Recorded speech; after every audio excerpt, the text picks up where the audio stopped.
नेपालमा मात्र होइन संसारमै कोभिडले सबैभन्दा बढी प्रभावित क्षेत्र छ भने त्यो चलचित्र क्षेत्र हो। किन भन्दाखेरि कोभिडको प्रकृति कस्तो देखियो भने भिडभाड गर्नु नहुने, भौतिक दूरी कायम गर्नुपर्ने यावत कुराहरूले गर्दा चलचित्रमा त हामीलाई निर्माणदेखि प्रदर्शनसम्म आइपुग्दा जुन प्रकारको भिडभाडयुक्त चाहिन्छ, हलमा पनि भिडै चाहिन्छ, निर्माणमा पनि भिडै हुन्छ, टिम ठुलो हुन्छ, यसको मतलब धेरै धेरै मास परिचालन गर्नुपर्छ। त्यो कारणले गर्दा चलचित्र क्षेत्रलाई सबैभन्दा बढी प्रभाव पारेको छ। झन् हाम्रो जस्तो देशमा एउटा बिस्तार फस्टाउँदै गइरहेको चलचित्र क्षेत्रलाई त कोभिडले नराम्रो धक्का दिएको छ। यो एउटा अपूरणीय क्षति हो।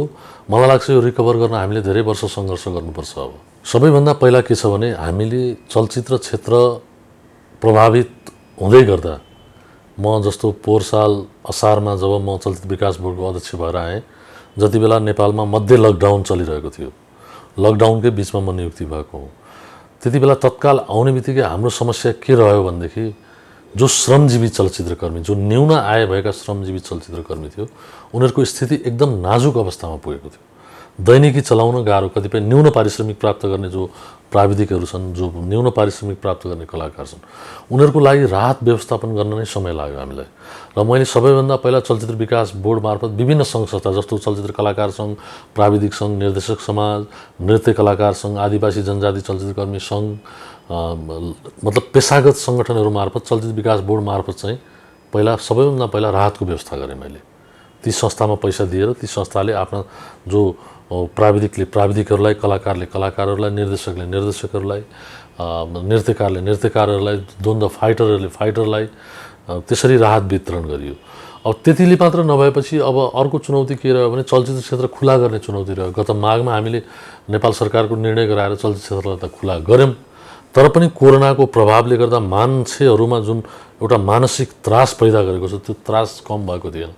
र तत्कालीन अवस्थामा ग्लोबल्ली पनि कुनै सिनेमा रिलिजमा आउने स्थिति देखिएन र नेपालमा पनि करोडौँ करोड लागेका सिनेमाहरू रिस्क लिएर खाली हलमा चलाउने स्थिति देखिएन। फेरि पुनः अहिले लकडाउन भइहाल्यो, फेरि बन्द भयो। र हामीले चलचित्र विकास बोर्ड मार्फत चलचित्र विकास बोर्डको स्रोतले धान्ने चाहिँ स्थितिमा चाहिँ के गर्यौँ भने सबैभन्दा पहिला जो दर्शकहरू सिनेमा घरमा आउँछन् तिनीहरूको स्वास्थ्य सुरक्षालाई नै विशेष चासो दिनुपर्ने भएर चलचित्र विकास बोर्ड मार्फत नेपाल सरकारले हल खोलेपछि त्यहाँ अपनाउनु पर्ने स्वास्थ्यका मापदण्ड अपनाउनु पर्दा प्रयोग हुने सामग्रीहरू sanitizer, mask, thermal gun, PPE लगायत डिसइन्फेक्सन स्प्रे हरेक सोमा हैन गर्नुपर्ने ती सामानको लागि बोर्डले अनुदान दिने निर्णय गर्यौँ हामीले। पहिला कुरा। दोस्रो कुरा, जो चलचित्र प्रदर्शनमा आउँछ त्यसको VPC चार्ज लाग्छ के, भर्चुअल प्रिन्ट कस्ट चार्ज भन्ने पर सो 300-350 रुपियाँ लिन्छ त्यो सफ्टवेयर कम्पनीले। त्यसमा त्यो VPC चार्ज बोर्डले तिरिदिने, त्यो भए निर्माताले आफ्नो पैसा तिर्नु परेन। त्यसपछि इन्कोडिङ गर्नुपर्छ, जुन सर्भरहरू जुन डिजिटल सफ्टवेयरमा देखाउनु त्यो इन्कोडिङ गर्ने चार्ज पनि चलचित्र बोर्डले तिरिदिने। अनि जो पब्लिसिटी मेटेरियलहरू हुन्छ त्यो छपाईको खर्च पनि बोर्डले तिरिदिने।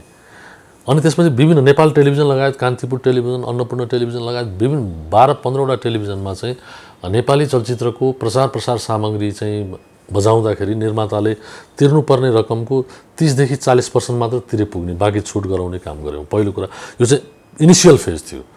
यो चाहिँ के भने तत्कालमा चलचित्रमा प्रदर्शन गर्न आउने चलचित्र निर्माताहरूलाई उहाँहरूको लगानीमा चाहिँ केही राहत होस्, रिस्क कम होस् भनेर हो। अब यतिले मात्र त निर्माताको रिस्क त कम हुँदैन। 1 करोड लागेको सिनेमामा हामीले दिने 5-7-10 लाख रुपियाँले त त्यो रिस्क त कभर गर्दैन, तर पनि एउटा प्रोत्साहन होस् भनेर हामीले हाम्रो स्रोतको आधारमा, किनभने चलचित्र विकास बोर्डलाई पनि नेपाल सरकारले छुट्टै बजेट त व्यवस्थापन गर्दैन। यो विदेशी सिनेमा प्रदर्शन भएर जुन विकास शुल्क लिन्छन् टिकटमा, तपाईँहरूले नि याद गर्नुभयो होला, त्यसको 13% राजस्व विभागले राखेर 13% चाहिँ चलचित्र विकास बोर्डमा आउँछ। र चलचित्र विकास बोर्डको प्रशासनिक खर्चदेखि लिएर चलचित्र विकास बोर्डले गर्ने कार्यक्रमहरू, राहतका कार्यक्रमहरू, विभिन्न कार्यक्रमहरूमा गर्ने सहयोगदेखि लिएर सबै पैसा त्यही नै विकास शुल्कबाट सञ्चालन हुने। विगत 18 महिनादेखि चलचित्र विकास बोर्डमा पनि 1 रुपियाँ पनि आएको छैन। हामीले अघिल्ला वर्षहरूमा रहेको बचत पैसालाई तानतुन पारेर यी राहतका कार्यक्रमहरू अहिले सञ्चालन गरेका छौँ। यो चाहिँ अल्पकालीन हो।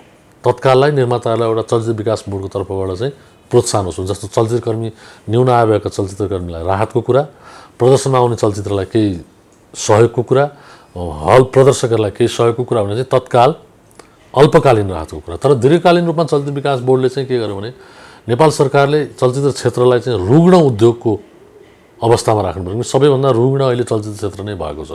रुग्ण उद्योगको मान्यता दिएर केही आर्थिक सब्सिडी हलवालाहरूलाई पनि केही आर्थिक सब्सिडी दियोस् र प्रदर्शन हुन तयारी भएर रहेका चलचित्रहरूलाई पनि केही एकमुष्ट केही आर्थिक सब्सिडी दियोस्। त्यो भयो भने हल खोलेपछि चाहिँ निर्माताहरूलाई पनि एउटा चलचित्र प्रदर्शनमा आउने एउटा वातावरण बन्ला भनेर त्यो माग गरेका छौँ। सरकार यसमा पोजिटिभ पनि देखेको छ। मलाई लाग्छ अब अहिले यसपालि केही न केही सम्बोधन होला। त्यो सँगसँगै भन्सार छुटका कुराहरू भएका छन् हैन। अनि जस्तो बिजुलीको डिमान्ड शुल्क 77-78 सालको पनि छुट होस् हलवालाहरूलाई, किन त्यसमा हलै बन्द गरेर फोकटमा बिजुलीको डिमान्ड शुल्क तिर्नु भएको छ। त्यो पनि माग गरिरहेको छौँ हामीले। 78-79 को आर्थिक वर्षलाई त छुट भइसकेको छ, तर 77-78 लाई पनि छुट हुनु पर्यो भनेर माग गरेका छौँ। त्यो सँगसँगै नेपाली सिनेमामा लाग्दै आएको स्थानीय शुल्क कर 5% जुन छ त्यो खारेज हुनु पर्यो भनेर सबै संस्थाहरूले पनि मागेको छ। जस्तो निर्माता सङ्घले पनि मागेको छ, नेपाल चलचित्र सङ्घले पनि मागेको छ, हामीले पनि बोर्ड मार्फत पनि सरकारलाई अनुरोध गरेका छौँ। केही वर्ष लाग्यो, किनभने नेपाल सरकारको लागि चलचित्र क्षेत्रलाई त्यति 5% छुट दिँदा खासै फरक पनि पर्ने स्थिति छैन।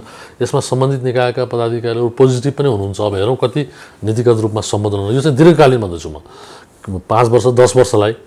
अनि त्यसपछि नेपाली चलचित्र प्रदर्शनमा लाग्दै आएको भ्याटमा केही छुट भयो भने त्यो भ्याट बापतको छुट भएको रकम निर्माता र प्रदर्शकले बाँडेर लिन पायो भने उनीहरूलाई पनि उठ्ने एउटा वातावरण बन्थ्यो। र त्यसपछि विभिन्न निर्माताहरूले, विभिन्न हलवालाहरूले ठाउँ-ठाउँमा विभिन्न ब्याङ्कहरूमा कर्जा लिएका छन्।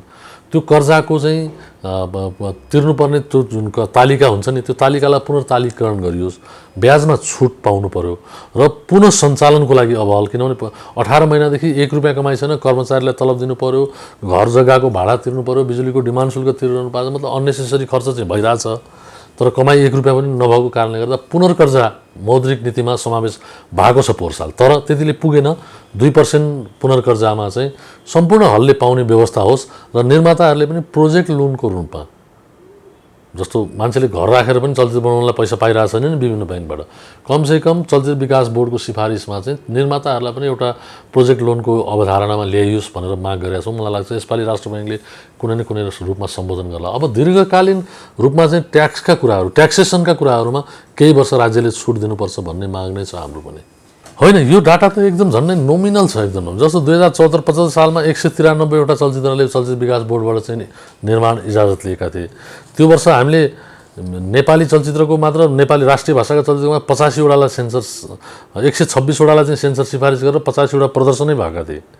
अब 2000 75-76 मा पनि 167 वटालाई इजाजत दिएको थियो।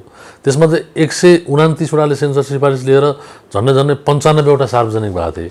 त्यसरी 75-76 मा पनि झन्डै निर्माणमा झन्डै 96 करोड 47,26,000 हाम्रो बोर्डको डाटा अनुसार लागेको थियो। मतलब 86 वटा चलचित्र निर्माणलाई 76-77 मा इजाजत दिएको थियो। अहिले घटेर त्यो रेसियो कतिमा आछ भन्नुहुन्छ भने झन्डै 8-10 वटामा आछ, 7-8 वटामा आछ। ती 7-8 वटामा आएका पनि सबै निर्माणमा गइसकेका छैनन्। त्यसले गर्दाखेरि यो कोरोनाले गर्दा हुन त अब एक हिसाबले भन्ने हो भने अब बाहिर निक्लिने स्थिति पनि छैन, सोसियल डिस्टेन्स कायम गर्नु पर्यो। समाजमा मान्छेहरू त्रसित छन्, हामी त चलचित्र त समाजभित्रै गएर बनाउँछौँ नि त, समाजभित्र प्रवेश गर्ने स्थिति पनि छैन। त्यसले गर्दा अब एक प्रकारको जुन मानसिक त्रास छ नि मान्छेको, त्यो मानसिक त्रास नहटिकन चलचित्रको जुन फ्लो छ त्यो फ्लो आउन अलिक गाह्रै छ। हामीले आर्थिक सब्सिडी दिए पनि, हामीले चलचित्र विकास बोर्डले जुन आर्थिक सहयोग गर्ने कुरा अघि भने मैले, त्यो गर्दाखेरि पनि के छ भने जबसम्म मान्छेहरूमा जुन कोरोनाले पारेको जुन मनोवैज्ञानिक असर छ नि त्यो कम नहुन्जेलसम्म चाहिँ अलिकति यो फ्लो बढ्ला जस्तो मलाई लाग्दैन। र अब हामीले चलचित्र बोर्डबाट यसको आन्तरिक स्रोतबाट गर्ने सहयोग गरिरहेछौँ, अझै छलफल पनि चलाइरहेछौँ, अझै के गर्न सकिन्छ। र सरकारी स्तरमा माग गर्नुपर्ने कुरामा चलचित्र सङ्घ, निर्माता सङ्घ र चलचित्र बोर्डको एउटै आवाज छ, हामी एउटै आवाज लिएर गएका छौँ। मलाई लाग्छ राज्यले पनि यो कला संस्कृतिको क्षेत्रलाई कुनै न कुनै रूपमा सम्बोधन गर्ला भन्ने मलाई लाग्छ होइन। अब जति कतिपय कुरा त सम्बोधन भएका पनि छन्, जस्तो निर्माण इजाजतमा छुट छ, के अरे नवीकरणमा छुट छ, इजाजत नवीकरणमा हलवालाहरूलाई छुट दिएको छ, आयकर 1% भनिएको छ होइन। भन्सार सामग्रीहरू, जो चलचित्र निर्माणका सामग्रीहरू, हल निर्माणका सामग्रीहरू ल्याउँदाखेरि त्यसमा भन्सार छुटको व्यवस्था गरेको छ होइन। मौद्रिक नीतिमा केही न केही सम्बोधन भएको छ, अझै सहजीकरण होस् भन्ने हाम्रो मान्यता छ। त्यसले गर्दाखेरि मलाई के लाग्छ भने एउटा द्रुत गतिको जुन फ्लो थियो नेपाली चलचित्र समाइसकेको लयमा आउनलाई अलिकति मान्छेमा भएको मनोवैज्ञानिक त्रास कम हुनुपर्छ। मलाई के लाग्छ भने अबको 3-4 महिनामा यो खोप जुन अहिले भ्याक्सिनेट भइरहेछ, मान्छेहरूले पनि खोप लगाइरहेछन्, हामी पनि चलचित्रकर्मीलाई खोप लगाउने प्रयास गरिरहेका छौँ। सम्भवतः आइतबार सोमबारै समग्र चलचित्रकर्मीहरूलाई खोप लगाउने व्यवस्था गर्दैछौँ हामीले एक ठाउँमा। त्यसपछि एउटा मान्छेहरूमा पनि खोप लगाइसकेपछि एउटा कन्फिडेन्स बिल्डअप भएपछि हामी समाजका ती विभिन्न क्षेत्रमा पुगेर चलचित्रको निर्माणलाई गति दिन्छौँ भन्ने लाग्छ मलाई। होइन, अब प्रदर्शनमा नआएको चलचित्र त नयाँ नै भयो। अब केही न केही रूपमा चाहिँ अब यो पहिले बनेको चलचित्र भन्ने प्रकारले केही प्रकारको प्रभाव त पर्ने नै भयो। तर अब हामीले दर्शकहरूलाई त्यो एउटा विश्वास दिलाउनु पर्यो कि यसले त्यो कथाको सीमा र त्यो परिधि र डेटलाई नागेको छैन, यो डेट एक्सपायर सिनेमा होइन भनेर हामीले विश्वास दिलाउनु पर्यो। अब हाम्रा प्रचार प्रसार त्यतातिर लाग्नु पर्यो। समग्र चलचित्र क्षेत्र नै, मेरो फिल्म लाग्दा तपाईँ पनि आउनु पर्यो, तपाईँको फिल्म लाग्दा म पनि आउनु पर्यो। अब एकले अर्कालाई बायसनेस देखाएर होइन कि सबै मिलेर त्यो प्रचारमा जानु पर्यो र आम जनता दर्शकलाई चाहिँ विश्वास दिलाउनु पर्यो कि हामीले तपाईँको लागि राम्रो खुराक लिएर आएका छौँ। आउनुहोस्, यो पेन्डेमिकको महामारीमा हामी सबै गुम्सिएका छौँ, हामी सबै त्रासमा बाँचेका छौँ। त्यसबाट मुक्त भएर मनोरञ्जन लिउँ, हाम्रो समाजको यथार्थलाई पनि हेरौँ भनेर नै हामीले आह्वान गर्नुपर्छ। र मलाई के लाग्छ भने, अनि मैले अघि जोडेको कारण के भने राज्य स्तरबाट पनि केही आर्थिक सब्सिडी भइदियो भनेदेखि त्यो एक त निर्माताको रिस्क कम हुन्थ्यो। हामीले दिने, बोर्डले दिने सहयोग त छँदैछ, त्यसमा अझै के बढाउन सकिन्छ। बोर्डको पनि बजेट छैन, अब बोर्ड पनि झन्डै सञ्चालन गर्न असमर्थ हुने दिशातिर गयो, किनभने यसको बजेटको स्रोत भने विदेशी चलचित्र प्रदर्शन भएर आउने विकास शुल्क नै हो। त्यो 18 महिनादेखि 1 रुपियाँ पनि आएको छैन भनेपछि चलचित्र बोर्डमा पनि त पैसा आउने स्रोत अर्को छैन। त्यो कारणले गर्दा हामीले माग्ने सरकारसँगै हो, सरकारसँग मागेका छौँ। हामीसँग भएको साधनबाट, स्रोत साधनबाट हामीले सहयोग गरिरहेका छौँ र गर्छौँ पनि।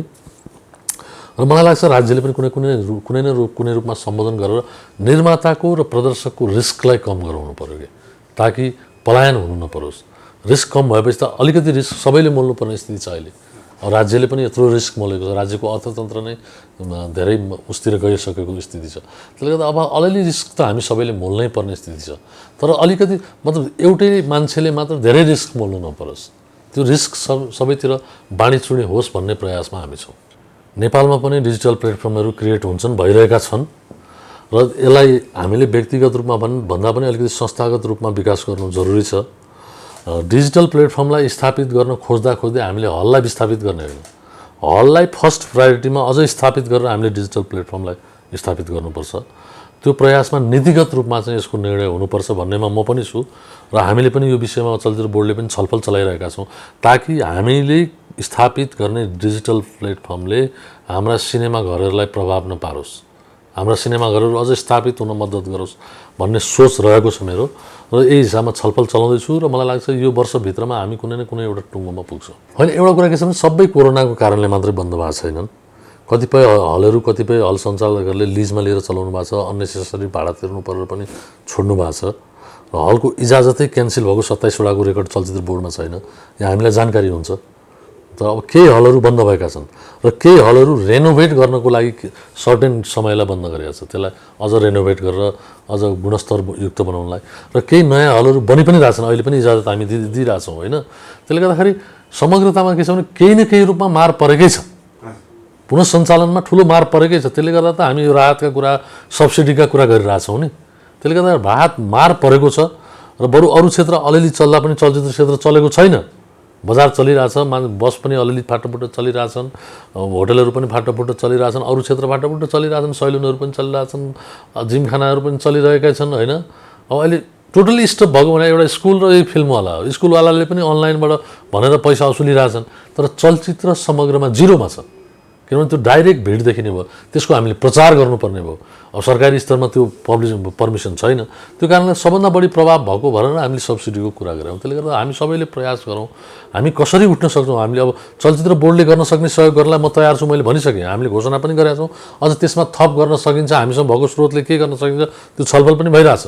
तर त्यतिले मात्र प्रदर्शक र निर्माताको रिस्कलाई कम गर्दैन, एउटा प्रोत्साहन दिन्छ। त्यसले प्रोत्साहन चाहिँ अवश्य दिन्छ, तर रिस्कको एउटा पर्सेन्टेज कम होस्, रिस्क फ्याक्टर कम होस् भन्ने नै हाम्रो सोच हो। त्यसले गर्दा हामीले सञ्चार मन्त्रालय मार्फत विभिन्न निकायहरूसँग माग पनि गरिरहेछौँ। आशा गरौँ हामी नेगेटिभ नसोचौँ, पोजिटिभ सोचेर जाउँ, किनभने अब हामीले नेगेटिभ सोचेर कतै पनि उन्नति प्रगति गर्न सक्दैनौँ। हामीले हरेक क्षेत्रबाट पोजिटिभ नै सोच्नुपर्छ, हातेमालो गरेरै अगाडि बढ्नुपर्छ। र मलाई के लाग्छ भने अहिलेसम्म चलचित्र सङ्घ, निर्माता सङ्घ, चलचित्र विकास बोर्डले एउटै जोइन्टली आवाज लिएर विभिन्न निकायमा गएका छौँ हामी। त्यो कारणले गर्दा हाम्रो आवाज सुनवाई हुन्छ भन्नेमा छौँ हामी। होइन, हामी आत्तिनु भएन। समस्या एकदमै समस्या परेछ, जटिल समस्यामा छौँ। कतिपय अवस्थामा बन्द हुने अवस्थामा पनि पुगेका छौँ हामी। कतिपय अवस्थामा पेसा परिवर्तन गर्ने हो कि भन्ने सोचाइ पनि आउँछ बेला बेला। म पनि एउटा फिल्मकर्मी हो, म कुनै प्रशासक होइन नि। चलचित्र बोर्डबाट गर्न सक्ने सहयोग हामी गरौँ, हामी सबैको छलफलले गरि पनि रहेछौँ हामीले। र त्यसमा अझै के हामीसँग भएको स्रोतबाट के गर्न सकिन्छ गरौँ। बाँकी हामी सरकारसँग सामूहिक माग गरौँ, सरकारले पनि हामीलाई सुन्छ, चलचित्र क्षेत्रलाई माया गर्छ भन्ने मलाई लाग्छ। त्यसले गर्दाखेरि हामी नआत्त्यौँ, यो सधैँ रहँदैन, केही समय हो। अब भ्याक्सिन पनि आइसकेको छ, आइरहने क्रम चलिरहेछ, लगाउने क्रम चलिरहेछ। मान्छेहरूमा भ्याक्सिनेट भइसकेपछि एक हिसाबको कन्फिडेन्स पनि आएको देखाएको छु यता कता मैले। त्यसले गर्दा अबको 3-4 महिनामा एक प्रकारको माहौल क्रिएट हुन्छ, त्यसपछि हामी पुनः उठ्नेछौँ। वी विल राइज एगेन भन्छु म, होइन। त्यसले गर्दा नआत्त्यौँ, आफ्नो क्षेत्रबाट हामी सबैले प्रयास गरौँ र चलचित्र क्षेत्रलाई त्यही गतिमा लैजाउँ, यही नै भन्न चाहन्छु।